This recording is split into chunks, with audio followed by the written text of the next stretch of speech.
What's up guys, I'm Justin Davis. Welcome back to the field. Today we're gonna do another review. I have an FPV wing we're gonna check out today. It's the Aggressor. It's a fairly large, long nose FPV wing. Very similar, seems to be inspired by the Drac, the Mini Drac, that type of series. It has an extra large battery bay and a pretty large motor and ESC combo. We're gonna check out all the specs on this wing so you can know what the specs are before you decide to buy it. And we're also gonna fly it with DJI Digital Fpv on it today, as well as the ZOD Copilot flight controller. It's the Copilot Lite with stabilization, full manual mode, and GPS return to home. All the bells and whistles on this one today. We're also gonna fly it with the Jumper T18.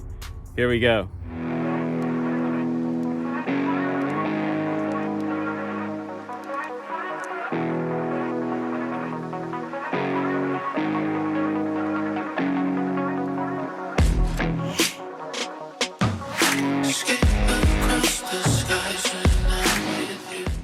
This was exciting to me because this is the largest FPV wing on my channel so far after 7 years. This is the Aggressor. It is 47 inches from wingtip to wingtip, which is kind of crazy. It has 9-gram servos, both are metal, which is good. It has a 10.5 inch propeller on there, a 35-36 1100 kV motor in the back, and the recommended battery is from 3300 to 8000 kV, 50 amp ESC on here. I've got my DJI Digital up front, and if you want to put a flight controller in there, you can do that. Like I mentioned before, today we're going to run the ZOD Copilot Lite, but let's go ahead and do the flight test. Let's get the Aggressor up in the air and do some flying. All right guys, so I'm gonna ride along with you and just give you some commentary on the Aggressor. And right now you're looking at my Insta361R. It is a dual lens 360 camera, super cool. Kind of gives you a little bit different perspective on top of this wing. It's cool because I can spin the camera around in my app and I can make a keyframe where I want the camera pointing. I can look to the back of the wing, I can look down the wing or to the front. It's really cool. And there's all kinds of different sort of perspectives that you can export to your phone. It's pretty cool. It hooks up Bluetooth to your phone. But enough about the 1R. I love the camera. I always talk about it in my reviews, but kind of a cool perspective for you to see.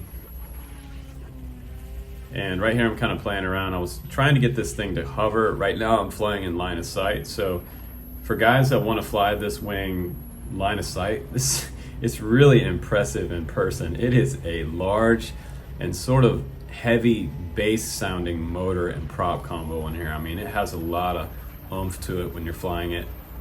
When you do your first launch, you'll be impressed with how the motor sounds, and the 10-inch prop on the back pushes pretty good. It's quite a bit larger prop than most of my FPV wings. And I kind of like to see what the flight time is on something like an 8000 battery. I think you could probably get 45 minutes flight time with an 8000. 5000 might get you, 4S 5000 might get you in the 30-minute range. And it just depends on your flying style. If you're fast, you're gonna get 15 minutes, 20 minutes. Right here I'm trying to hover the wing, and it wants to hover, but not quite. So I'm just gonna do a belly land in there, lost the camera, but now we're gonna go out in the field and let's do a little bit of range flying with it. Sort of sketchy, typical FPV wing launch right there. Almost lost it, level back out. Very nice. ZOD Copilot taking over. And if you've used iNav before, you've seen those kind of crazy launches. I've seen friends of mine launch FPV wings and they just completely spin around in a circle and level out and go straight up. It's crazy.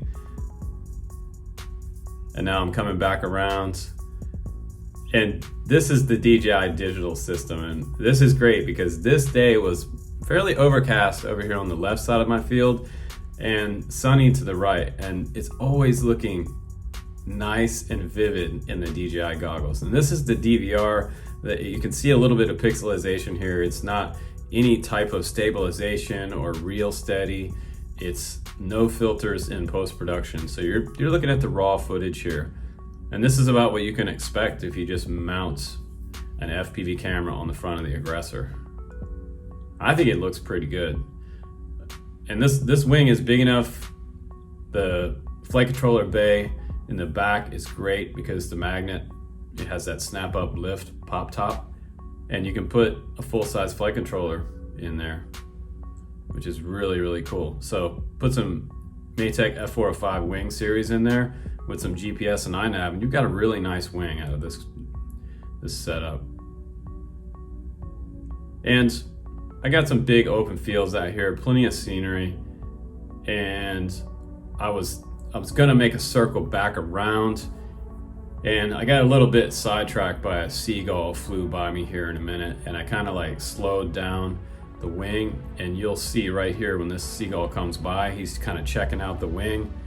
Here he comes, boom. Pretty close, actually, pretty close for a seagull. He's just kind of wondering what's going on there. But I went into a wingtip stall right here, and I was able to recover. So I thought, well, I'm gonna head back across the road here, and I'm going to go ahead and circle around and land. And there was a problem with the Zod flight controller right here. I coming to make my right turn right here and totally lost it and spiraled into the ground. So this was a really good durability check, because I went nose in and see what happens. Oh man, okay. So I just spiraled out of control and hit the ground. Pretty good, nose in. Looks like the GPS popped off, hatch popped off. I mean, this stuff right here, it's a little bit of give, but it is like hard clay. And let's go ahead and unplug everything before, oh, the battery came undone. Okay. But the front end of the plane looks good. That's crazy. That's crazy. I mean, the only thing that did was pop off the DJI camera, and that's actually not broken, so that's good news. Out of my hot glue in the front, but no damage in the front of the plane. Usually what happens, even with like mini Dracs and Drac type planes, is that the whole front end breaks off because of the weight of the battery. And it looks like I have some wing separation here, but a little bit of glue, push that back in and put that back in place. Really quick fix. I was actually thinking I was going to come over here to a total disaster, so this is actually pretty cool. So yeah, that's awesome. Thank God it's in one piece. I was totally expecting a huge yard sale over here, and it's going to be back in the air again.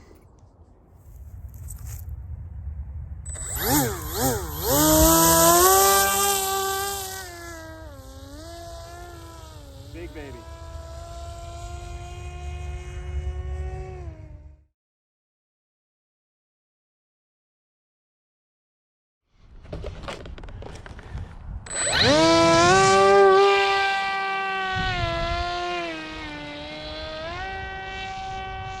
Nice roll rate.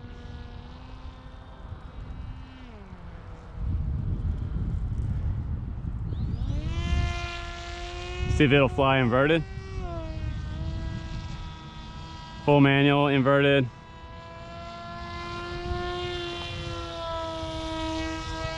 Yeah, nice. Love the roll rate on it, it's really nice. High speed pass. Whew, she's smoking.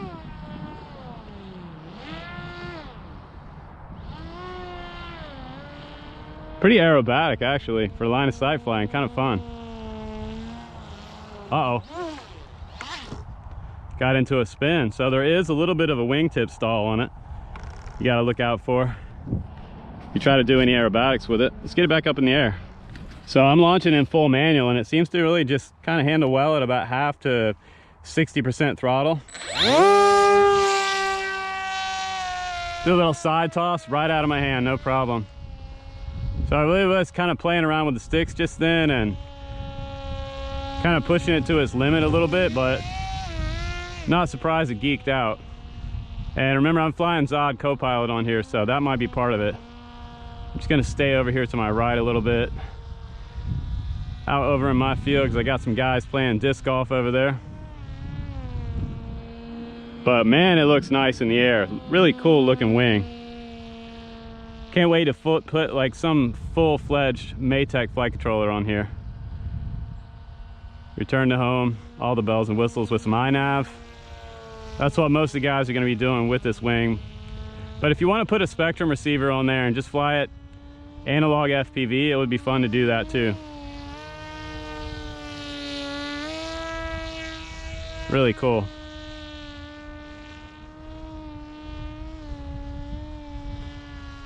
Nice. Let's go ahead and bring it in for a landing. The ESC is not calibrated to a full stop, so I'm just going to try to slow it down as much as I can on my approach and dump a lot of throttle. And I got no flaps, obviously, but man, it's going to take a lot of field to land this baby. All the way over there. Nice little cartwheel on the way in, but it's all in one piece. All right, guys, that's it for my series of flight tests with the Aggressor. Now, when I first saw this on the Banggood website, I knew I wanted a copy of it just because it looks super cool. It does look like something out of Star Wars. It's a very mini Drac inspired type of FPV wing, and at 47 inches, it's a good size. There's also plenty of room in here for a pretty large battery. If you want to go all the way up to an 8,000, you probably could, because the power system on here can handle a really large battery and a GoPro, so that will be no problem. Cargo, this thing will carry as much cargo as you want to put on here, but the battery bay is gigantic. It has that sort of Drac inspired style battery bay, and look how much extra space I have in here with a 4S 6500. I mean, there's tons of extra room in here. You could get an 8,000 easily in here. A 4S 8000 would fit no problem. One of the things you're gonna have to watch out for is the top of the battery hatch. So you might have to cut some of that out if you go too much taller. But I put this battery right here, and the CG checked out perfect. It does have CG points on the bottom of the wing.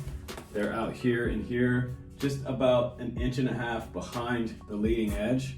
You've also got some landing skids on here, which I appreciate. It keeps the bottom of the plane from getting really buffed up in the grass. And I saw some grass on the front end here yesterday when I landed from the line of sight flight test. And if you decide to launch, you can hold it by either these two posts sticking out right here, these two skids. You want to watch that prop coming off the back because it is pretty tall. And what I like to do normally is do a side toss. So if you're new to FPV wings, doing a side toss is a little bit safer, but you've got to hold your radio in one hand and then throttle up and toss out like this. So you've seen me do it in my flight test before. It's a pretty common launch. I'm not a big fan of the over the face, over the head kind of backwards launch. I really wouldn't want a 10-inch prop in the face, but you could probably get about 25 minutes to 30 minutes flight time on a 6500, and maybe a little longer if you cut back on the throttle. But I think as far as the DJI Digital system, that worked out pretty well. I know some other guys had some issues with vibrations, but I didn't have a whole lot of problem with vibration. I'd like to put a full-size flight controller in here as well, because the flight controller bay is also gigantic. I mean, look at all the space in here. See how big the Zod Copilot is compared to all the space. So F405, Pixhawk, whatever you want to put in here, there's plenty of room for full-blown flight controller and GPS on there. Also, I gotta mention this back part right here, you can pop this off. If you need to reverse any of the ESC wires in here to reverse motor direction, that's pretty easy to get to. And I just CA'd a little bit on the sides to put it back on, and it's no problem. But overall, I think it's a fun format. And if you wanna fly an FPV wing that has a good size to it, this is a pretty good price now. And take it a step further and laminate it and make it a little more durable. So I'll try to put some links down below to the different accessories, props, batteries, everything that I'm gonna recommend for this plane, flight controllers as well. So thanks again for watching. I'm Justin Davis, guys. Take care, and I'll see you on the next one.